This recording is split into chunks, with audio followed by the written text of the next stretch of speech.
How do you organize your cleaning car? That's a really great question. I'm Angela Brown, and this is Ask a House Cleaner. This is a show where you get to ask a house cleaning question, and I get to help you find an answer. Now, we have somebody that called into the show and they asked this question. Hi, Angela. My name is Michelle, and I just wanted to know if you could do a video on how to organize your car. I'm a solo professional cleaner, and I always struggle to try to find new ways to organize my supplies in my cars, like my vacuum, my mops, and all of the extra products and my microfiber cloths. And so, yeah, if you could help me out with that, that would be great. And I appreciate everything you do. And I always watch your videos, and they have helped me a lot. Thank you.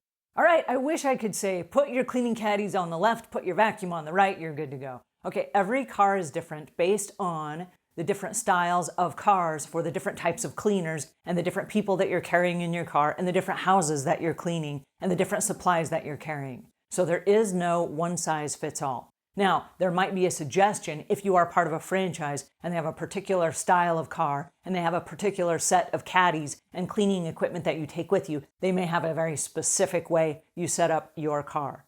The important thing is that everything that you need fits inside your car. Now, I have a personal philosophy that you only carry with you exactly what you need for the job. For this reason, if you need something else on the job that's not part of what it is I'm carrying with me, that's probably a special project that we did not agree to. And so when I get to the house and you say, oh, can you throw this in today? I can't. I did not bring those supplies with me today. That's a special project, and we charge extra for that. And if you'd like to call our office, I'll be happy to schedule a special time that we can do the special project and bring the special equipment, and we charge a special price for that, okay? So there's a reason I don't carry all the cleaning supplies that will possibly fit in the back of a car. All right, but that said, we are now in the COVID era, and I'm really of the belief that it is a great idea for us to use the customer's vacuum. The customer's vacuum stays at the customer's house, and it goes up and down all the customer's floors. We're not taking that vacuum in our vehicle and then passing it along to all the other homes and dragging it all over all of their floors, right? So what happens in your home stays in your home. We will clean and tidy up your vacuum when we're done. We will empty it and leave it at your house, okay? So that's how we're doing it right now. I do recommend, though, that you carry a spare vacuum that's cleaned and sanitized in your car in the event that the customer's vacuum, for whatever reason, broke, it got jammed, it's not working, the cord was cut in half or something, so that you have a vacuum to do the job with. But I'm going to request that you use the customer's vacuum, all right? Now, unless you are part of a bigger company that has your own vacuum rules, this is what I recommend. All right, so I want to make sure that your vacuum fits. And I can't tell you how many times I've gone to a car dealership to buy a new car for my cleaning company, and I've said, before we agree on this car, I need to open the doors and I need to make sure my vacuum fits in that car. And the salesman's like, what? I'm like, I know, really, because my vacuum has to fit. And I have numerous times stretched the vacuum across the back seat. I want to drop the trunk. I want to make sure the vacuum fits in there. If I have to put the vacuum in the passenger seat and strap it in with the seatbelt, I want to know exactly how that vacuum is going to fit in the event that I got to drive from house to house and cart a vacuum along with me, okay? So I do want to make sure that it fits in your car.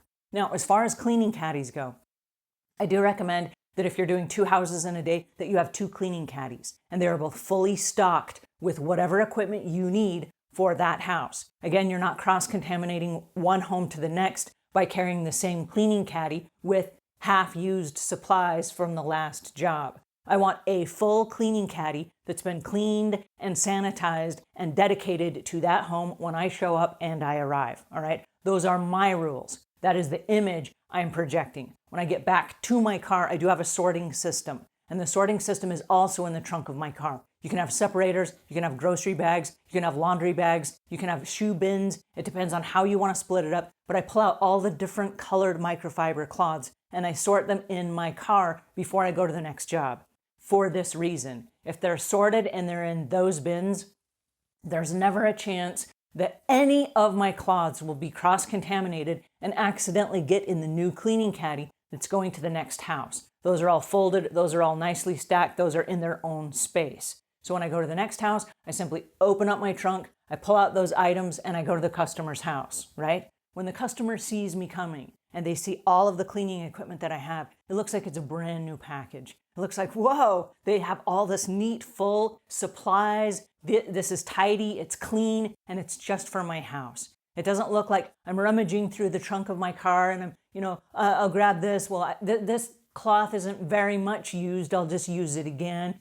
People don't really know. And people are scared of cross-contamination because of the germ epidemic that we've just had, right? People are scared. So I like to make it look like, of course, it's not cross-contaminated. I specifically set this up when I did my inventory last night for your home. Here we go. It's just for you.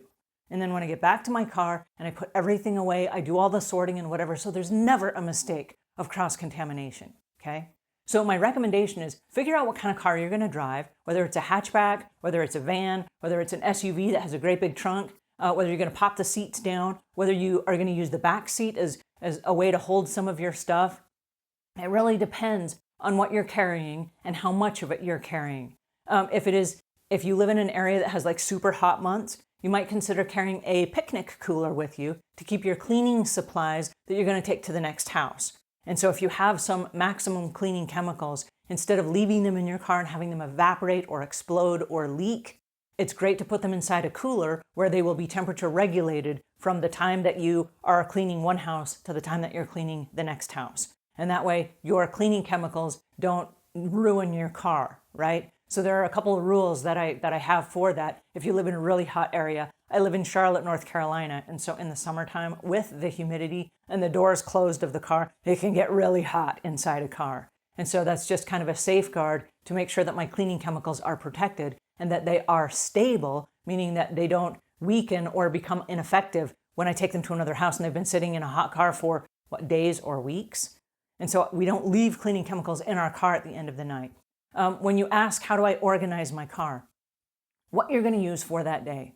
And I'm very keen on at the end of every day, I want everything to come in from the car. I don't want to be the car that's sitting in front of a home that has last week's cleaning cloths inside it and stuff that's strewn all about and extra bottles of this and that and extra supplies and half-used supplies. And I don't ever want to get caught mixing supplies out of the trunk of my car. No, don't do that, okay? That's the wrong image that you want to portray. So when you bring everything inside, then you get to do an inventory. Then you get to check and find out exactly how much cleaning supplies you're using. And that way it helps you track from a financial standpoint how much we used at this particular house. Are we using 1 ounce? Are we using 5 ounces? Are we using 32 ounces at this particular house? That will help you keep your costs in check if you are aware of what it is you're using from house to house. All right, I hope that helps a little bit. Not the answer you were looking for, but I hope it helps you just the same. If you have any questions, leave those in the notes below. If this was helpful, give us a thumbs up. And until we meet again, leave the world a cleaner place than when you found it.